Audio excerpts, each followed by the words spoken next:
I am a 38-year-old dad from Ohio, married for 12 years to my wife, Hannah. We have one kid, our son, Jake, 10 years old, quiet, observant, the kind of boy who thinks before he speaks. I have always been the responsible one in my family, the planner, the guy who remembers to change the oil, schedule dentist appointments, pack snacks for road trips. My sister Haley, 35, loud and unstoppable like a runaway train, is the golden child who can crash into every wall in life and somehow still be praised for her effort. My brother Mark, 33, works 6 months, quits 6 months, floats through life like he is made of helium, and my parents treat him like he hung the moon. Meanwhile, I am the one who shows up early and leaves last, the one who fixes things without being asked, and it still feels like they look at me like I am temporary, like I am the outsider who lucked into responsibility instead of choosing it. Last month, my mom decided she wanted to celebrate her birthday at a steakhouse in town. Not fancy enough for suits, but definitely priced like one. Leather menus, dim lighting, the kind of place where even water refills feel like they cost something. I did not want drama. Hannah squeezed my hand before we left the house and told me to breathe, because maybe this time things would be smooth. I wanted to believe that my family could spend 2 hours together without turning someone into the punchline. I wanted Jake to feel like part of them instead of an audience member to their jokes. We arrived first, of course, because I am always early. My parents drifted in like royalty being chauffeured. Haley walked in with her sunglasses on top of her head, as if she was still on vacation she never paid for herself. Mark came last, high-fiving the waiter like he lived there and mumbling something about having a guy in the kitchen who owed him a favor. We took seats around a big round table that always makes conversation feel like a shouting contest. Hannah sat beside me, Jake between us. He looked excited at first, happy just to be included. I ordered him a regular meal, a burger because he hates nuggets, and I wanted him to feel like he belonged at the table, not like he was just tagging along.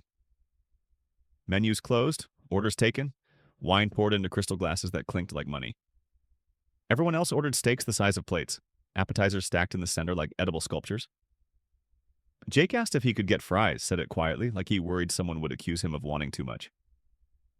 I said yes and felt proud that he even had the courage to ask. When the plates came, something felt wrong before I even looked down. Everyone else got perfectly grilled steak, vegetables arranged like art. Jake was handed a plate that looked like Thanksgiving leftovers scraped from someone else's meal. Cold mashed potatoes, turkey, drowned in a gravy that had congealed into jelly. He stared at it like he thought it was a mistake. I reached for the waiter, but before he even made it to the table, Haley waved him away with a laugh and said we were joking, and Jake did not need a whole meal. My parents laughed along like she had said something brilliant, and Mark chimed in that Jake should be grateful to get anything at all. They said it lightly, playfully, like teasing was the same as love. I felt Jake shrink beside me. I turned my head away for 1 second to swallow embarrassment before it swallowed me, and in that second they continued. They said Jake was sensitive, that he was spoiled for wanting real food, that he should eat what he was given because being quiet meant he should be happy with scraps. Jake stopped looking at his plate and started looking at his hands. He whispered that he was not hungry anymore, and said it so calmly it hurt more than if he had cried. I felt like I was 13 again listening to them laugh at me for asking for seconds, like time never moved and nothing changed, except now it was my kid sitting in the chair instead of me. The steaks disappeared from their plates like magic. They raised glasses, swapped stories, joked about nothing while Jake sat motionless, watching his cold food like it might come alive. Hannah reached under the table and squeezed his knee, and he leaned slightly into her like he needed something solid to hold on to. I watched my son learn in real time what his worth was to people who shared his blood. I have never felt smaller as a man than I did in that moment. Not angry. Just clear. The check came in a black leather folder, heavy like expectation. My dad slid it toward me with a smile that did not reach his eyes and said, since we were doing well financially, I could cover it as a birthday gift. $400 for people who laughed at my son and fed him scraps. Jake's hand found mine under the table, and I could feel how hard he was trying not to cry. Something inside me that had been stretched thin for years finally snapped without sound. I pushed the check back and said I would not pay for meals my son did not receive. Haley scoffed. Mark leaned back, grinning like this was entertainment. My mother sighed dramatically, and my dad asked if I really wanted to embarrass them like this in public. I thought about every year I paid more than my share. I thought about every time I let myself be the quiet one so dinner would not derail. I thought about Jake staring at cold potatoes while they cut into ribeyes. I stood up. I walked to the register. I paid for my meal and Hannah's only handed over my card without shaking. When I returned, I placed my receipt beside my unfinished drink and said we were leaving.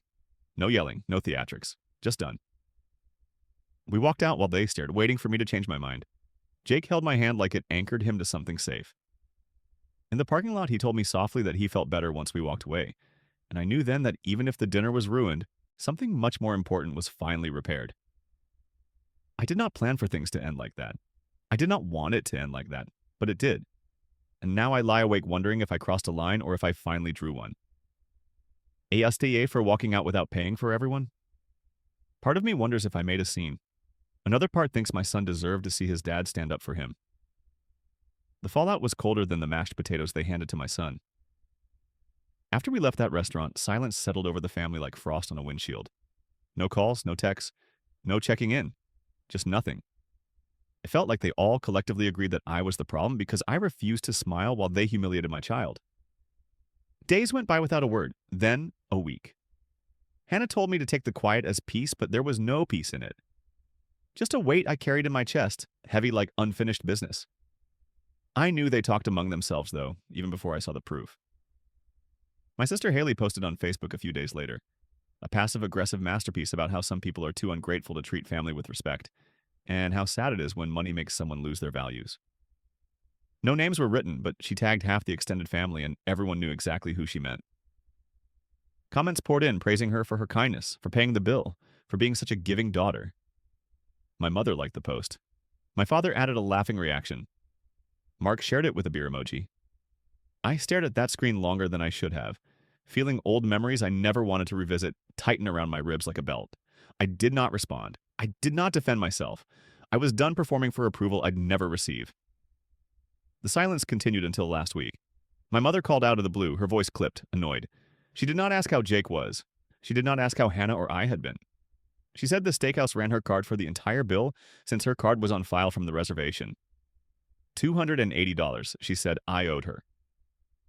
I spoke calmly without raising my voice and told her I would gladly pay for the 3 meals my family actually received. She pushed back immediately, not with understanding, but with accusation. She said I was punishing her, that I was making this harder than it needed to be, that Jake needed to toughen up and stop being so sensitive.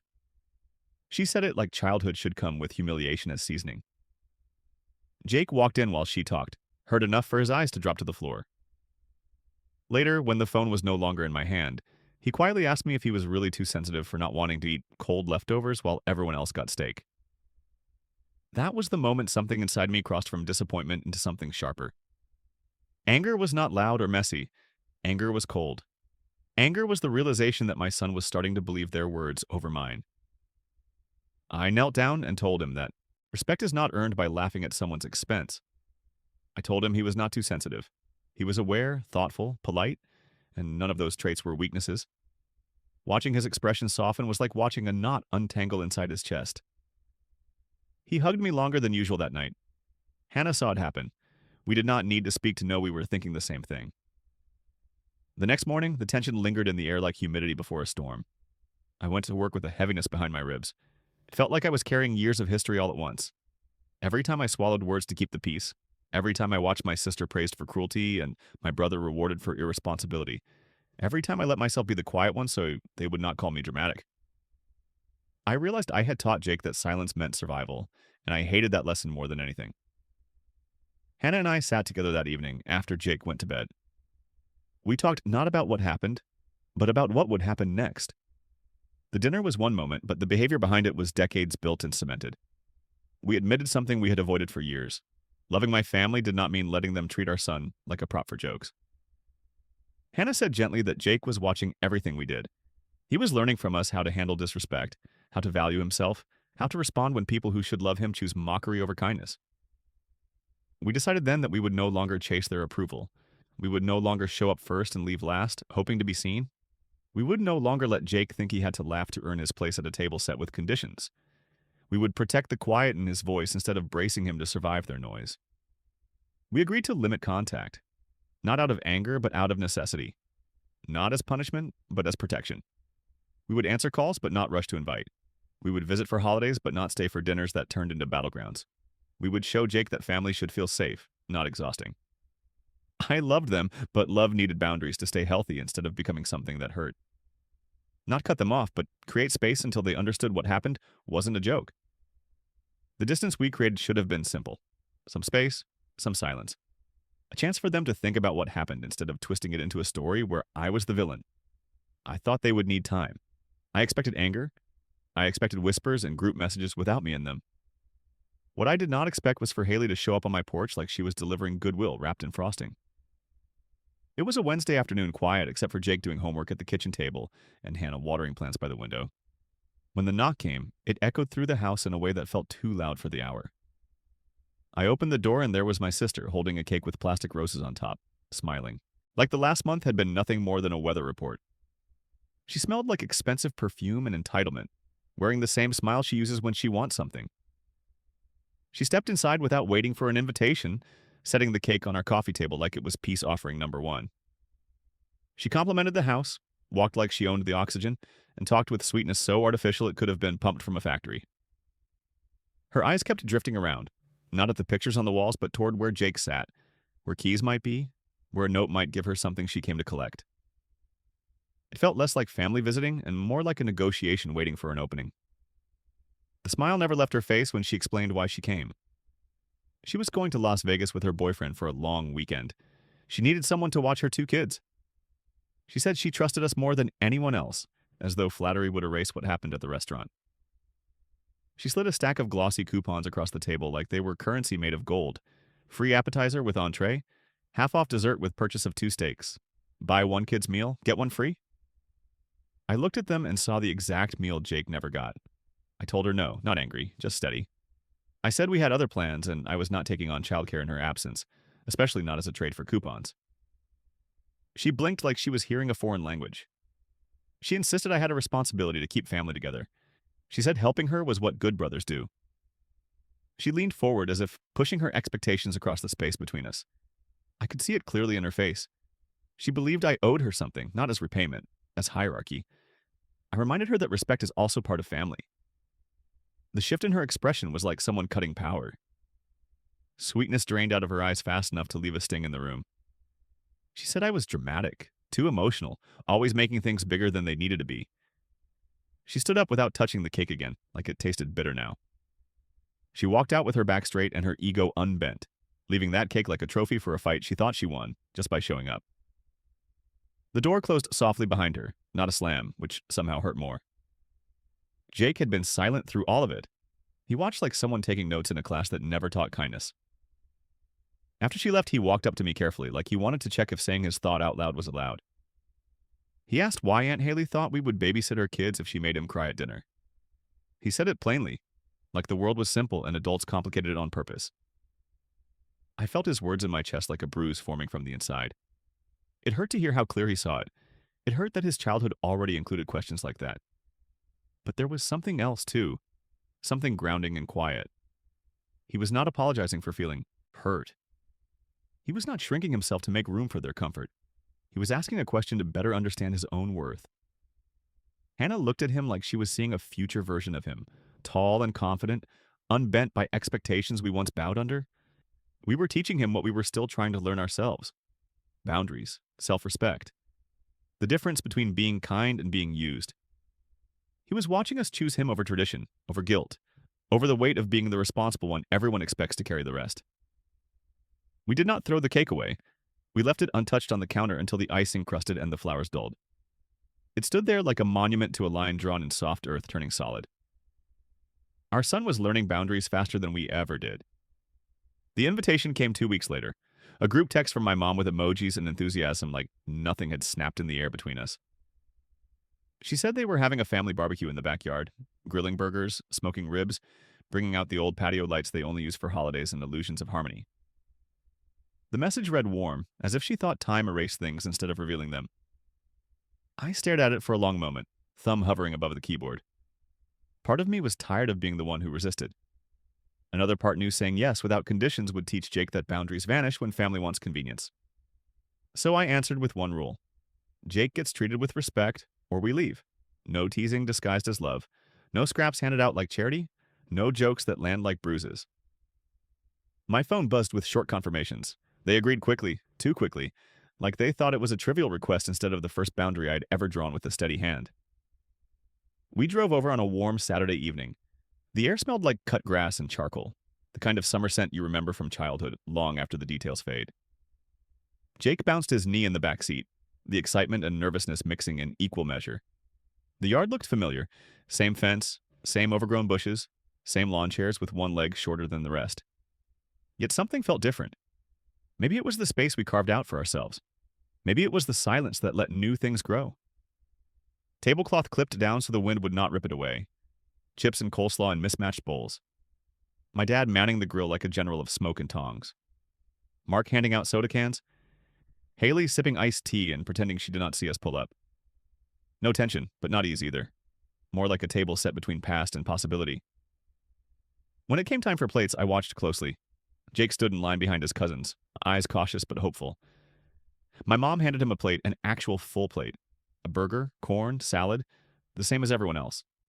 No leftovers, no substitutions, no laughter waiting behind teeth. She moved on like this was normal, like it always had been. Then something I did not expect happened. Mark approached Jake later while everyone was busy eating and laughing under the porch lights. He crouched down beside him, voice low, posture small in a way I had never seen. He apologized. Not to me. To Jake. He admitted the restaurant night went too far. He said it without theatrics, without defending it as humor. He looked guilty, uncomfortable, but genuine. Jake nodded once, calm and accepting, the way children forgive more gracefully than adults ever manage. Haley did not apologize. She kept her distance, stole quiet glances at Jake, and never joked at his expense. She did not say sorry, but she said something with her silence. She let him sit beside her when he wandered over to pet the neighbor's dog. She did not push him away or shrink from the memory of what she had done. That was not forgiveness, but it was something like awareness. A first hinge moving after years of rust. The night unfolded gently. Jake tossed a football with Mark across the yard. My mom brought out ice cream. Hannah sat with me on the steps while cicadas buzzed overhead, loud but comforting. No one asked me to pay more, to give more, to absorb more. There was no expectation for me to carry the evening like a weight across my shoulders. For once, I was not the responsible one holding everything together. I was just part of the family instead of the foundation of it. On the drive home, Jake talked the entire time. He described the dog's floppy ears, how the fireflies looked like blinking stars in the grass, how the ribs tasted better than they smelled, how he liked that everyone listened when he spoke. He said dinner was fun, not tolerable, not fake smiles. Fun. Hearing him say that felt like a window opening in a house that had been locked up too long. Fresh air instead of stale tradition. It was not perfect. There were still pieces that needed repair. Years of habits do not change in one meal, but something shifted. The ground felt less uneven. The walls felt less tall. Our absence had not broken the family, it had woken it. They saw what we would no longer tolerate, and they adjusted instead of pushing harder. As we pulled into the driveway, watching the porch light cast calm shadows across our home, I realized something rare and steady. I did not leave angry or tight with resentment. I did not drive back replaying conversations like wounds. I felt something simple and new. And for once, I didn't feel like I owed them anything.